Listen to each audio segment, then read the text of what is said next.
Is up, YouTube?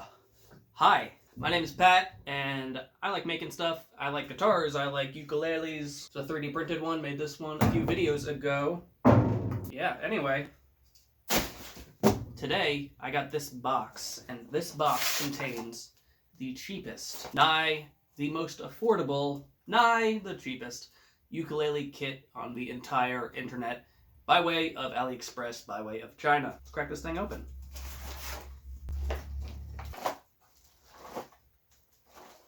Yeah, that's about $15 worth of rattling. Definitely got a little chewed up on the way here. I don't know, we'll find out. The idea behind getting this thing is if you like making stuff like I like making stuff, maybe you're looking to try to assemble some instruments, some stringed instruments.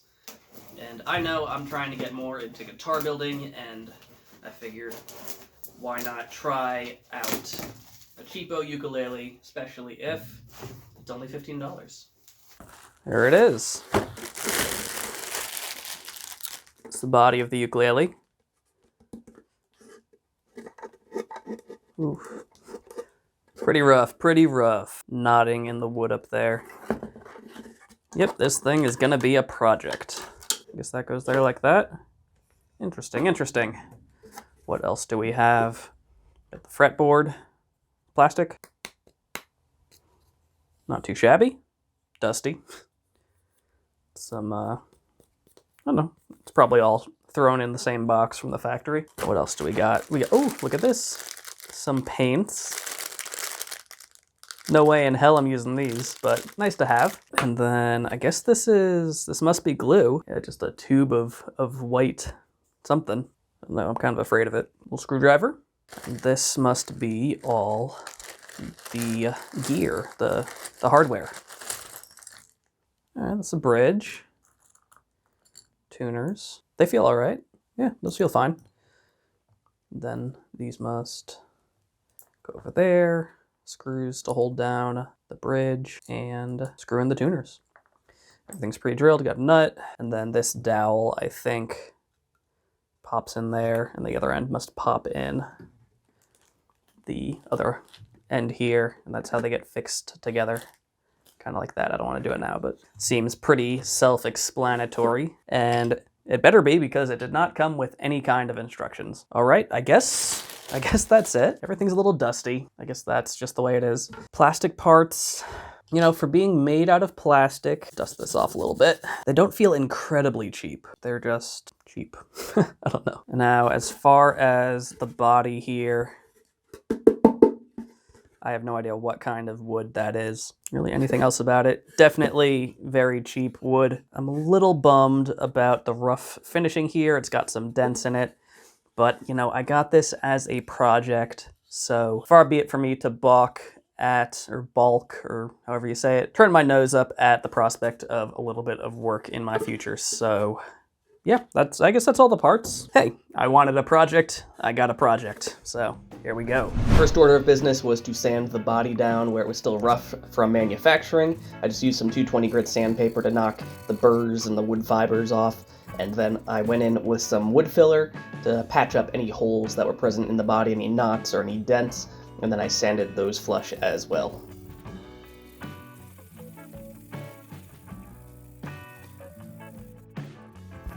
Next came painting. First I used Liquitex acrylic ink to get this deep, vibrant red color, which I've had controversial experiences with in the past, but today it went pretty well. And I like using this stuff because it absorbs into the wood kind of like a stain, and you can see the wood grain through it, and it also gets you that color. I think it's a pretty versatile and pretty cheap substitute to like specialized stains, or at least that's what I'm trying to figure out with this build. And the process for this is very simple. Just put on one coat at a time. Took 2 or 3 coats to get it to be a nice finish after the first layer or two had absorbed into the wood. I did have a couple of issues getting a uniform finish where I had applied the wood filler. It wasn't too bad. I just went back in and sanded them down and then painted over top of them again, which is another plus for acrylic ink because it's very transparent at first, but then the more layers you apply, the more opaque it gets. So you can really use it however you want it to cover up mistakes or imperfections that you don't want to show through. For the top of the ukulele, I wanted to attempt spray painting kind of this teal color that I have. So to do that, I first masked off very carefully around the top of the body of the ukulele. I really wanted to do a good job with this. I had some mild to intermediate levels of success the last time I attempted to mask things off, so I really used this as an opportunity to hone the craft of masking. And then just to protect from spray over, I just had some tissue paper lying around and I taped that to the edges. I think if I were to do this again, I would use newspaper or something a little more substantial. I didn't have issues with the tissue paper, but it's definitely a little thin for comfort. And for the spray paint, I'm just using Krylon Fusion all-in-one, like painter primer. I like the color of this stuff, and it applied really well. You just gotta take it thin coats, one layer at a time. It's jumping in between different applications here, so it looks like I'm applying it all at once, but I promise I am taking a break and letting it dry in between every coat. And I think I did about 4 coats to get the finish to be uniform. The moment of truth, removing the masking tape.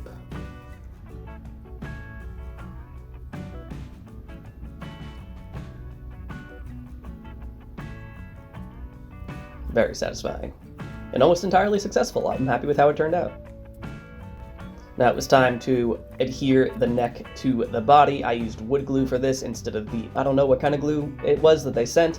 Obviously wood glue is the correct choice for gluing wood. This part was a little bit tricky. I just kind of had to do my best to line up the neck to the body. And as you can see, the neck actually doesn't lie flush with the body. So you'll be able to see in a minute here, but that causes a whole bunch of issues. And now for the finish, I'm using Rust-Oleum Triple Thick Glaze. This stuff is kind of meant for decorative use, but I think it gives a really cool finish. It really makes stuff very shiny, almost kind of look like pottery sometimes. And I did get a little overzealous with it here.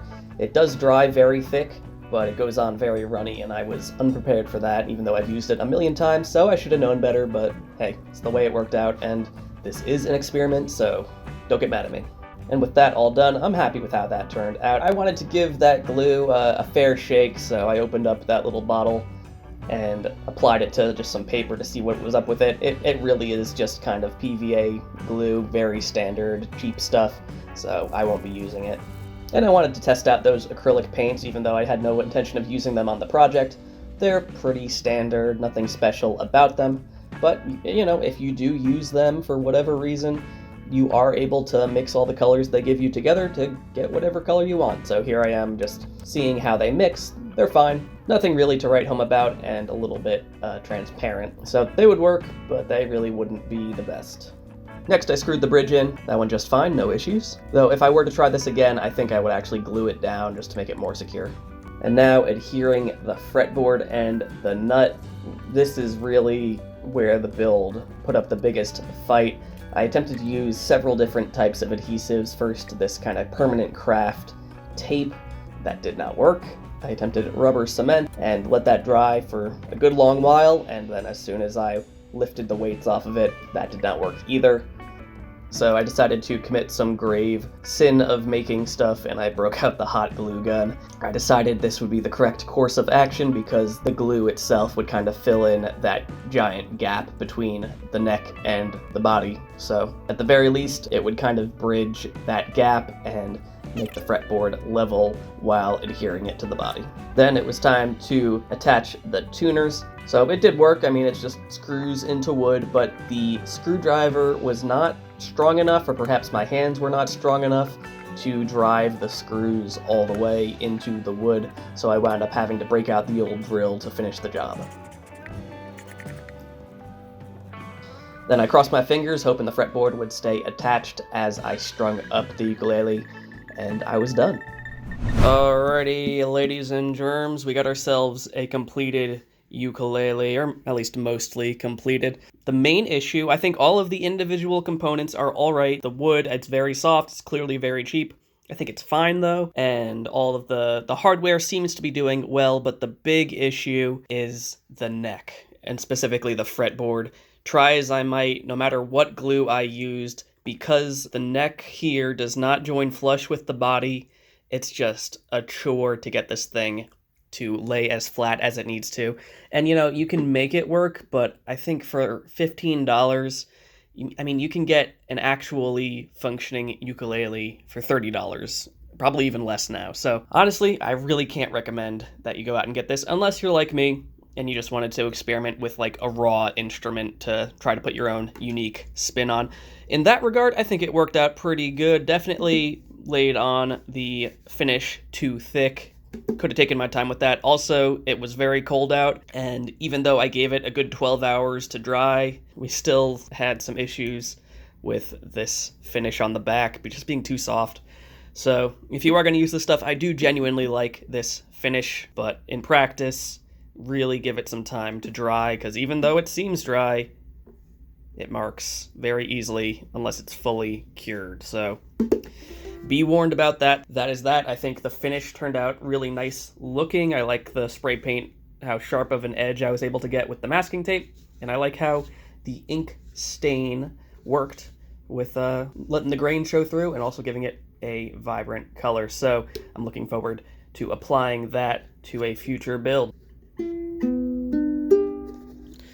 It does play. You can even hear there's some rattling down there, I think, from the screw that was in there.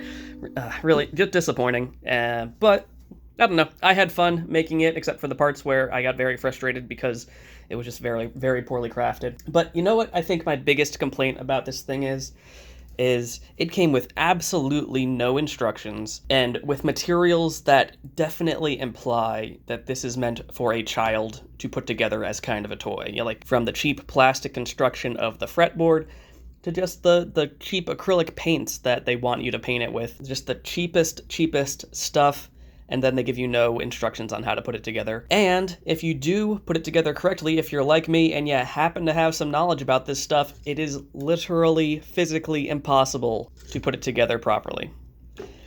No bueno, senor, no bueno. But what I am looking forward to is, you'll notice I didn't cut the strings off, and that's because I am going to reuse these, because what I do think that this kit can be useful for is harvesting for parts, and I think that's the next step. That's the next thing I'm going to do with this. Kit, no good. Don't get it. I'll have some links to like actual cheap ukuleles. If you want to customize a ukulele, you can buy one of those instead. Get something that's already put together and already functions, and then customize to your heart's content. This is not worth it. Thanks a lot for watching, everybody. If you want to support me, of course, there's the links down in the description. I also have a Patreon, which just kind of, you know, helps me fund my mildly concerning caffeination habit. So thanks a bunch if you're interested in that. All right, take it easy, everybody. See you next time. Bye.